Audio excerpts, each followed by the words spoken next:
TOEFL Practice Test 4. Now open your book to Practice Test 4, Section 1. Read the directions in your book as you listen to the directions on this recording. You may not read ahead or turn the pages while the instructions for each part are being read.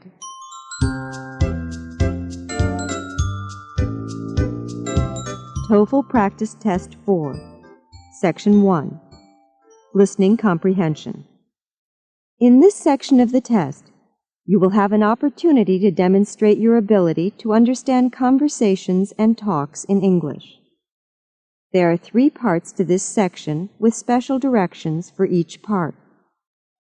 Answer all the questions on the basis of what is stated or implied by the speakers you hear. Do not take notes or write in your test book at any time. Do not turn the pages until you are told to do so. Part A. Directions. In Part A, you will hear short conversations between 2 people. After each conversation, you will hear a question about the conversation.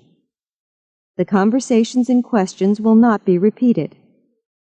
After you hear a question, read the 4 possible answers in your test book and choose the best answer. Then, on your answer sheet, find the number of the question and fill in the space that corresponds to the letter of the answer you have chosen. Here is an example. On the recording, you hear, "What's the weather been like there this winter?" About the same as last. "What does the woman mean?" In your test book, you read, A. At last winter is almost over. B. She doesn't like winter weather very much. C. This winter's weather is similar to last winter's weather. D. Winter won't last as long this year as it did last year. From the conversation, you learn that the woman thinks the weather this winter is almost the same as the weather last winter. The best answer to the question, "What does the woman mean?" is C. This winter's weather is similar to last winter's weather.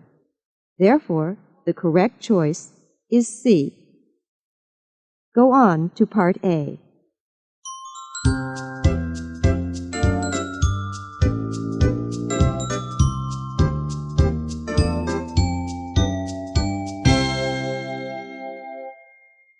Now we will begin Part A with the first conversation. Number 1. Do you mind if I borrow your vacuum to clean out my car? No problem. What does the man mean?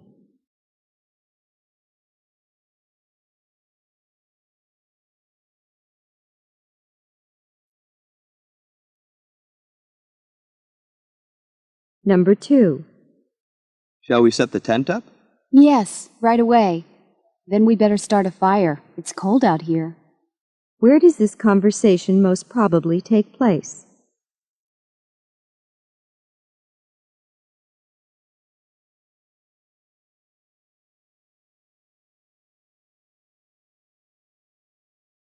Number 3.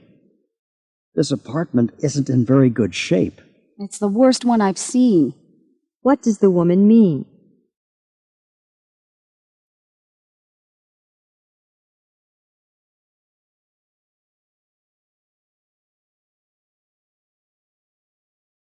Number 4.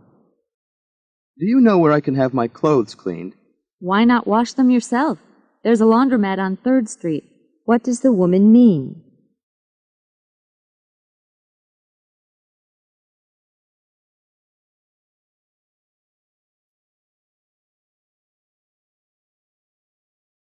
Number 5.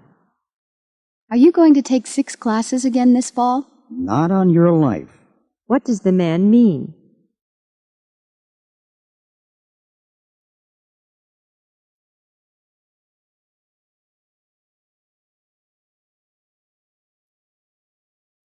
Number 6. Karen says her shoulder doesn't hurt today. She'd better have it looked at by a doctor anyway. What does the man think Karen should do?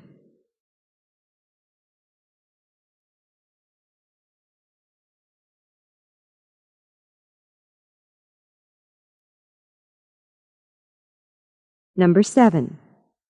Both of our rear tires have gone flat. What? What does the woman mean?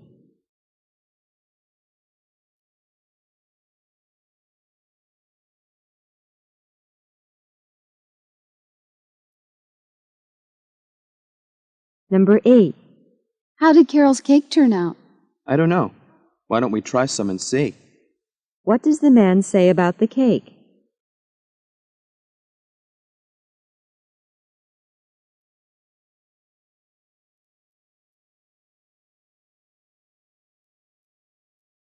Number 9. How about some ice cream? No, thanks. I'm watching my weight. What does the man mean?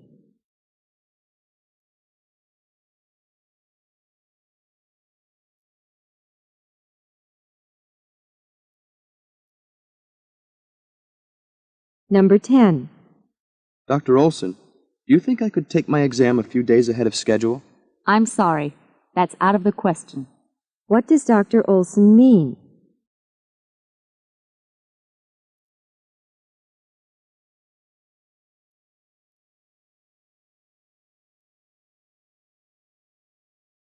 Number 11. Did you like the joke Professor Stapp told before class this morning? I'd heard it 100 times already. What does the woman mean by her response?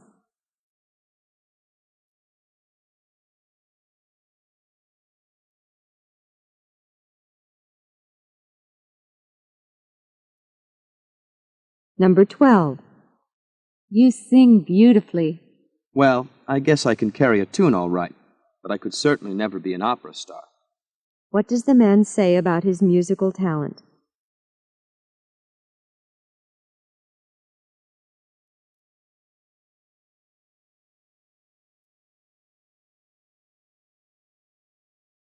Number 13.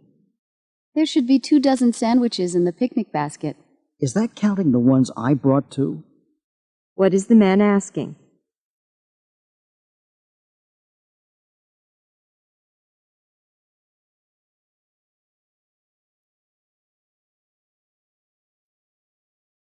Number 14. This heat is really getting to me. Me too. What would you say to a swim? What does the woman mean?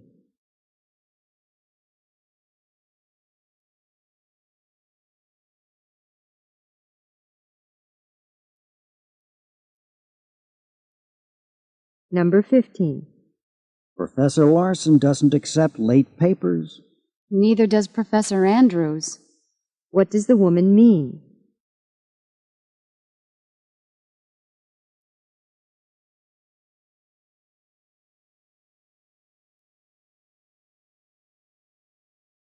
Number 16. I can't figure out how to organize my history term paper. Can you help me? Me? I've never written a term paper before. What does the woman imply?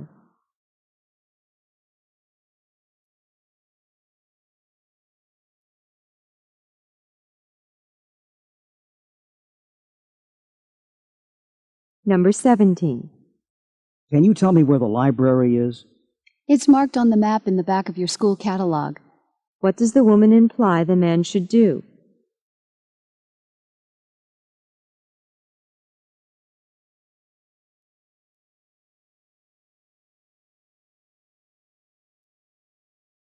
Number 18. I'd like to buy Greg a new brown sports coat for his birthday. Do you really think you should get a brown one? What does the man imply?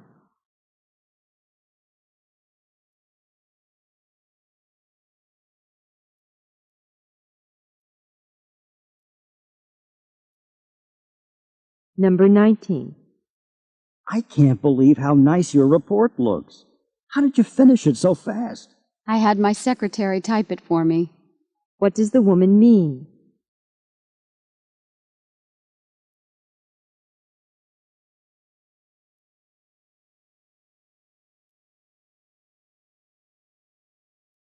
Number 20.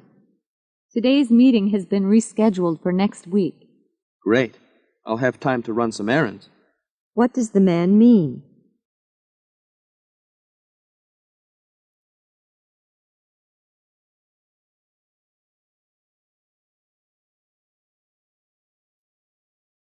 Number 21.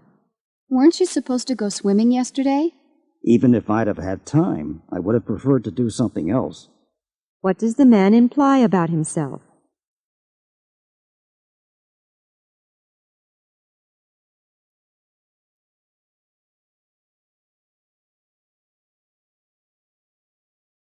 Number 22. Pat needs to get to the airport by 3 o'clock. Can you give her a lift? No problem. I haven't got anything else planned for tomorrow afternoon. What does the man agree to do for Pat?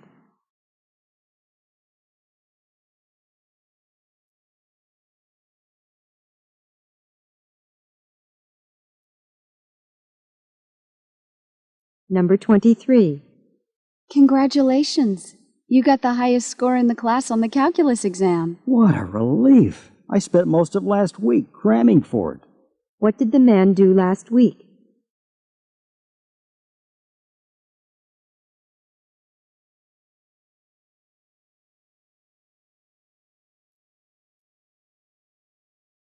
Number 24. Could I ask you to do me a favor? That depends on what it is. What does the man mean?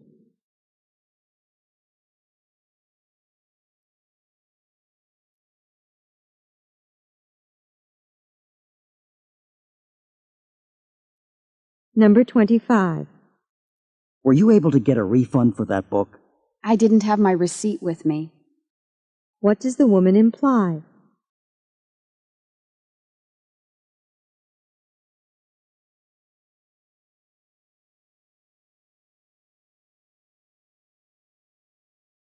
Number 26. You must have watched half a dozen videos already this weekend, and it's only Saturday afternoon. Well, actually, I only rented 3, but that's probably plenty for this weekend. What does the man imply?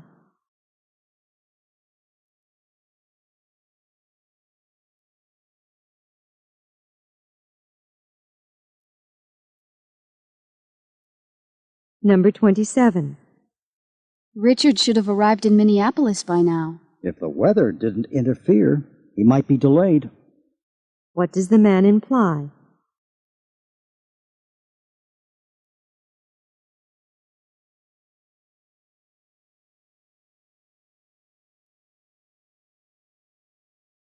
Number 28.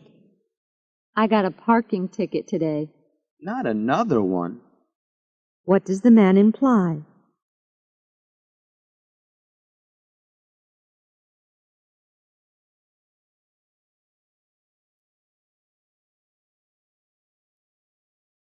Number 29. Have you called the landscaping service yet about mowing our lawn? I got Sam to take care of it. He likes working in the yard. What does the woman mean?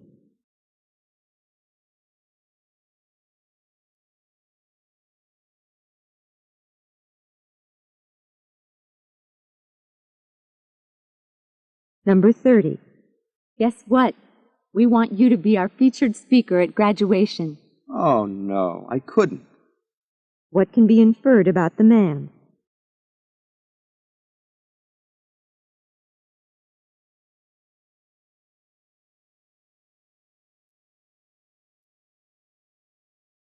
This is the end of Part A.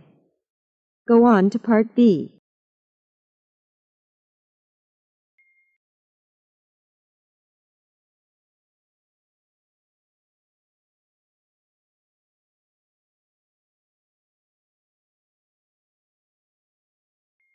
Now read along with me as I read the directions for Part B. Remember, you should not read ahead or turn the pages while the directions for this part are being read. Part B. Directions. In this part, you will hear longer conversations. After each conversation, you will hear several questions. The conversations and questions will not be repeated. After you hear a question, read the 4 possible answers in your test book and choose the best answer.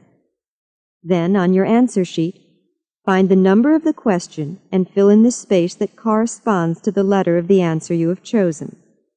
Remember, you are not allowed to take notes or write in your test book. Now we will begin Part B with the first conversation. Questions 31 through 34. Listen to a conversation about moving. Do you have much left to do before you go? Not too much. Right now I'm cleaning one last time, trying to get everything in shape. You know, I've been meaning to tell you that I'd be glad to help you with that in any way I can. Thanks. I appreciate that. Actually, I'm almost finished. But if you have a minute right now, I'd like to ask you to help me move the bed so I can clean under it. Sure. You certainly are doing a thorough job. I don't think anyone should have to move into someone else's mess. I agree. Do you need a hand with anything else? Well, not for now, I don't think. But would you mind giving me a ride to the airport tomorrow morning? No problem. Number 31. Where does this conversation take place?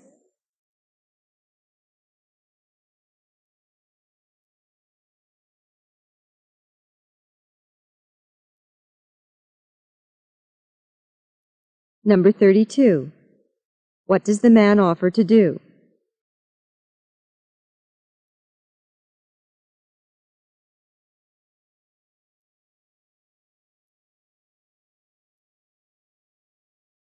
Number 33. From the conversation, what can be inferred about the woman?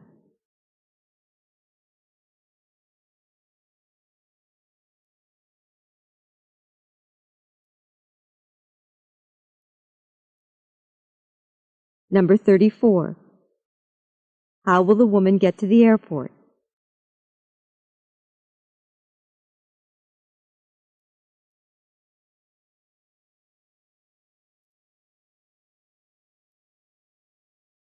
Questions 35 through 38. Listen to a conversation between two friends. I thought you were going to start recycling, but I see you've put all your bottles and cans in the trash again. Did you change your mind? Well, I started saving all the cans and bottles I use, but I found it so time-consuming. I mean, clear glass and brown glass and green glass all have to be separated for recycling. Then, as if that's not bad enough, some kinds of plastic containers can be recycled while others can't. So they have to be very carefully sorted too, and, well, it just didn't seem worth it. But it really is worth it. Using the same materials over and over again can help save the environment. It can also save you money. Okay, I know you're right. I'll start recycling again today. Now let's take that walk you promised me. Number 35. What had the man thought at first?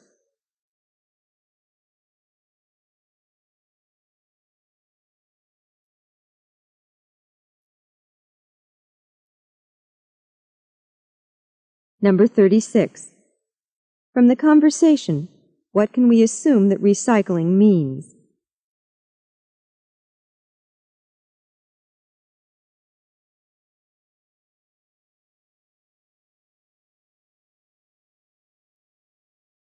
Number 37. Why doesn't the woman think recycling is a good idea?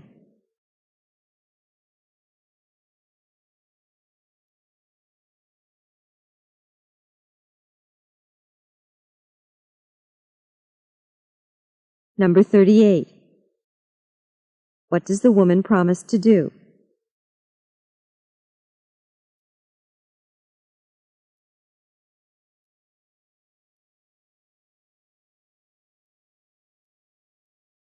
This is the end of Part B. Go on to Part C.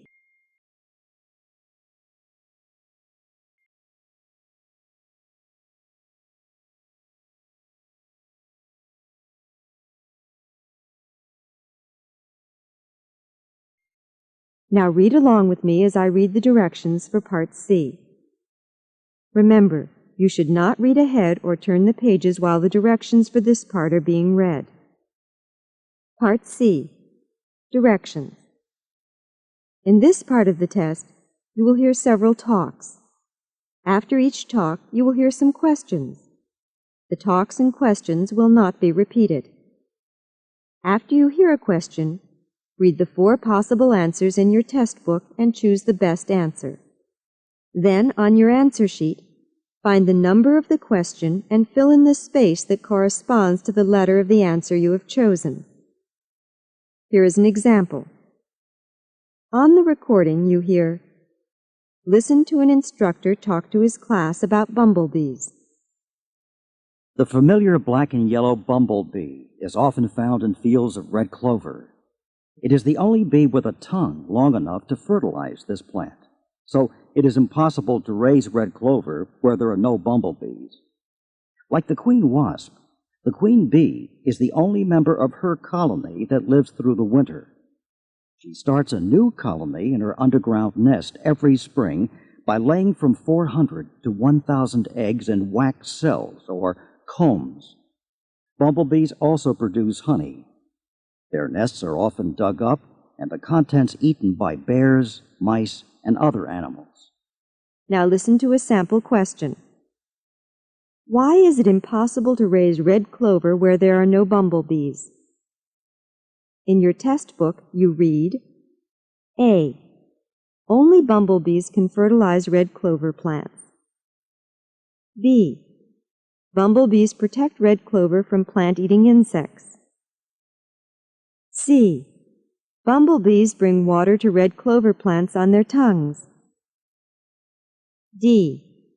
Bumblebees keep mice and other animals away from red clover plants. The best answer to the question, why is it impossible to raise red clover where there are no bumblebees, is A. Only bumblebees can fertilize red clover plants. Therefore, the correct choice is A. Now listen to another sample question. According to the speaker, in what way are the queen wasp and the queen bee similar? In your test book, you read, A. They both make honey. B. They both build combs. C. Both of them are found in underground nests. D. They both live through the winter. The best answer to the question, according to the speaker, in what way are the queen wasp and the queen bee similar, is D. They both live through the winter. Therefore, the correct choice is D. Remember, you are not allowed to take notes or write in your test book. Now we will begin Part C with the first talk. Questions 39 through 42. Listen to a talk given during a campus tour. Hi, my name's Tammy Mullen, and I'll be your guide on our campus tour.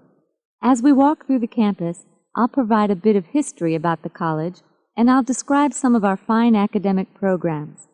Right now, we're standing in the lobby of the Boyd Memorial Library. This library is named after Alexander Boyd, its first director and greatest benefactor. Thanks to Dr. Boyd's fine efforts, library development got off to a very good start here, and the Boyd Library now houses over 800,000 volumes, including periodicals and newspapers. We also have more than 60,000 maps and 2,000 photographs in our collection. All of the library's collections are arranged for easy student access. There are comfortable study and reading lounges. In addition, more than 500 individual student study desks are located in the library within easy reach of reference materials and library stacks. Are there any questions about the library? Good. Then let's move on to the Klein Biology Building. If we're lucky, the greenhouse will be open and we can take a peek inside. Number 39. Where does this talk take place?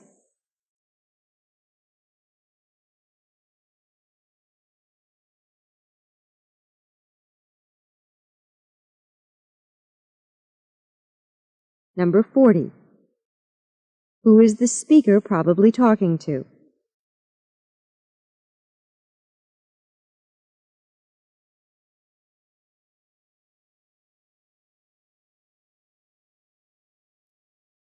Number 41.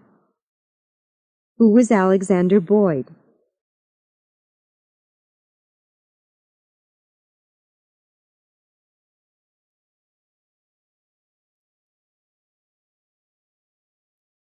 Number 42. Where will the speaker probably go next?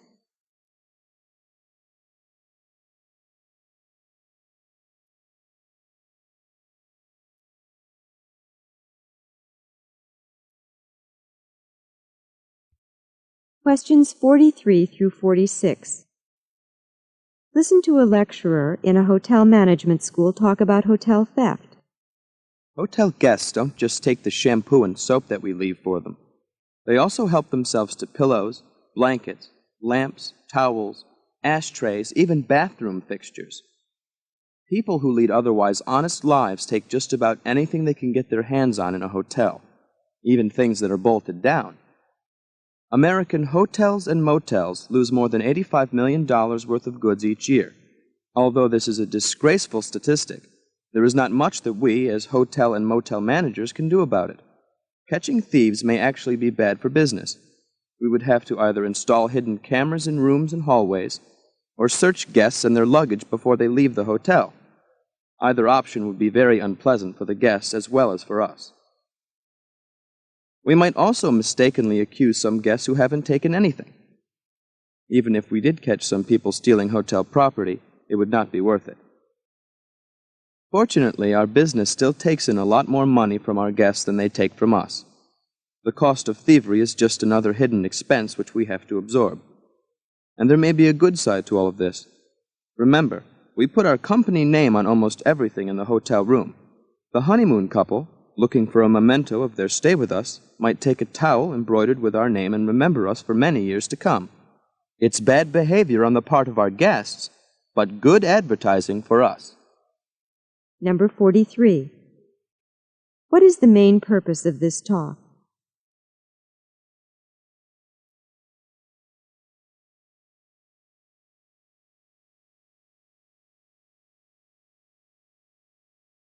Number 44. Why is catching hotel thieves, according to this speaker, potentially bad for business?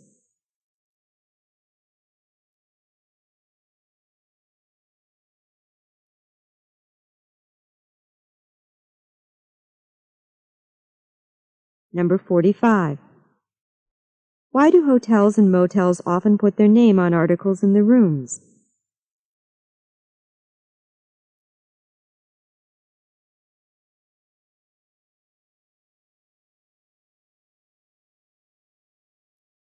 Number 46.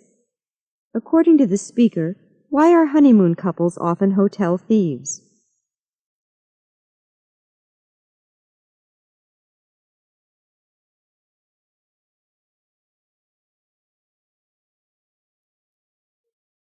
Questions 47 through 50. Listen to a lecture about flying squirrels given by a naturalist at a natural science museum. Flying squirrels do not really fly. Birds and bats can fly. Flying squirrels are masters of gliding. Since they have no true wings, they cannot add power or maintain level flight. The flying squirrel likes to begin its glide in the top of a tree. It springs into the air and stretches all four legs out at right angles from its body.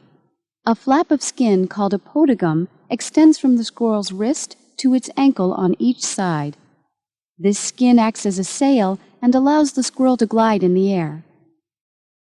The downward glide is usually at an angle of 40 to 50 degrees and may take the squirrel over 150 feet. Special muscles control the tension of the podogum on each side so that the flying squirrel can adjust the angle or speed and direction of the glide. The squirrel's flat tail does most of the steering. Slight twists allow the squirrel to avoid hitting twigs and tree trunks in its path. Flying squirrels prefer to end their glide on the trunk of a tree. This feat is accomplished by bringing the tail up sharply, a maneuver which brings the body to a vertical position for landing and slows momentum. In thick woods, flying squirrels usually jump from branch to branch. If the trees are farther apart, the squirrels glide from the top of one to the trunk of another, which they must climb to continue their journey. Before taking questions, let's go out back to meet Sam, our own resident flying squirrel.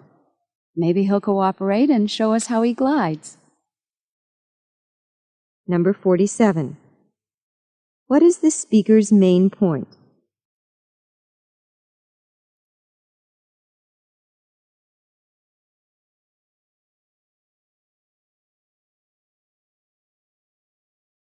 Number 48. According to the speaker, what is a function of the flying squirrel's tail?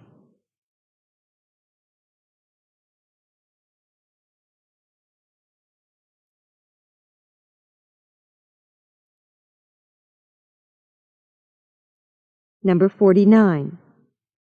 Why do flying squirrels usually jump from tree to tree in thick woods?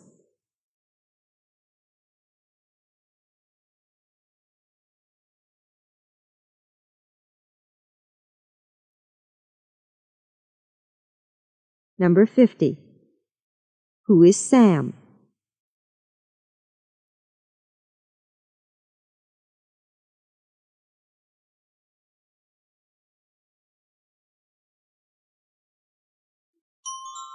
This is the end of Section 1 of TOEFL Practice Test 4. Stop work on Section 1 now.